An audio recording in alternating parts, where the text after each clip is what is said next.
Launch Audio, through the Audiobook Creation Exchange, presents The Patmos Enigma, Quest of the Wandering Jew. Written by Ken Fry. Performed by Alex Hyde-White. It's a blueprint of our dig, Gallo said. I can see that. So what's new about it? Gallo's stubby finger poked at the most northerly point on the chart. Just 80 kilometers south from here are the hills and terrains of Beet Guvrin.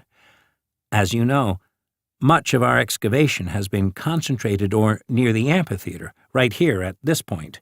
He stabbed at the location.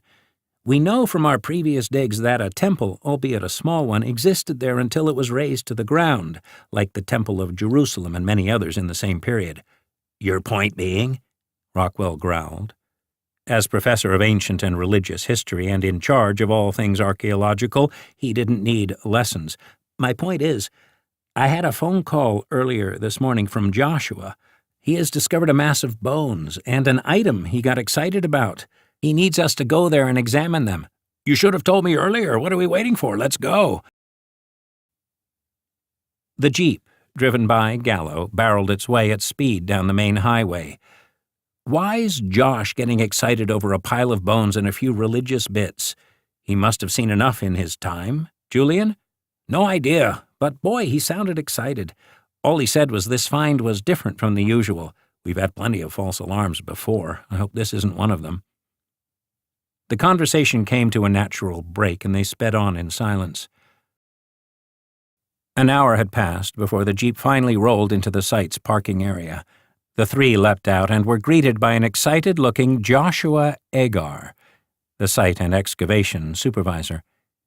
Joshua stood at around 6 feet and had a Mediterranean appearance, with his tanned olive skin, dark wavy hair, and surprisingly green eyes.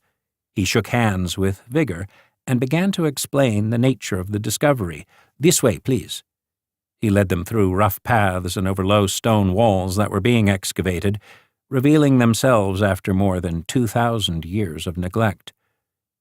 Joshua stopped at a broad, tented area, shielded from the blazing sun by an array of massive canopies. Inside, a dozen trestle tables were scattered, on which were displayed various packed, photographed, and labeled artifacts dug up from the site. On one table, conspicuous by its solitary position, sat a stone item that looked like an ossuary of some kind. Several photographs and bones of varying sizes surrounded it. Rockwell's attention was captured. Where did you find this?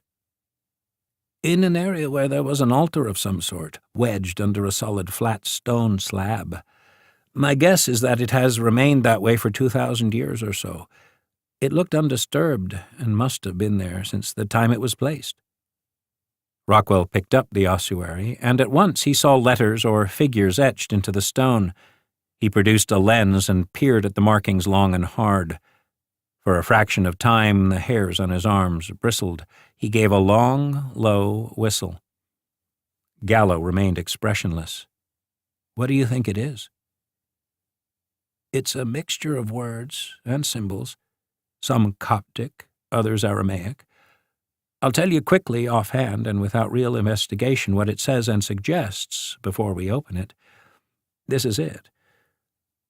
Blessed John, the leader of us guardians, spoken to and delivered by Yeshua, tells you that the key is almost in your hands. The rest had been defaced or is worn away and is unreadable. Who the hell the guardians were, I've no idea. We all know the name Yeshua means Jesus, a common enough name at the time. Let's see if we can open this thing. Joshua, please. He held his hand out for a scalpel. He gripped the instrument placed in his hand, hovering above the ossuary. Someone start taking pictures, please. Now. With a strange expression on his face, Gallo dug out his lumix and focused in on Rockwell's hands and scalpel as the man probed around the ancient seal with utmost care. Rockwell inched the blade along and sensed the seal giving way.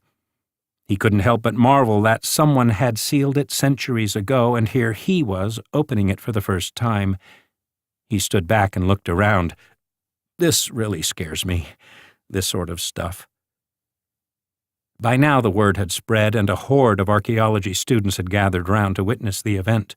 Gallo kept the camera poised and ready as Rockwell began to lift the lid, and minute pieces of debris said farewell to their ancient resting place. The lid opened. Inside were what looked like several metal plates held together by small clasps. At that moment, the air changed, and for a minute a blast of coldness blew with such force through the tent it sent tables and chairs flying. Paper and anything on them were hurled across and out of the tents, threatening their stability. The observers looked astonished as they crouched and held on to anything they could grab on. In moments, it had gone as soon as it had arrived, and everything went still. "What the hell was that?"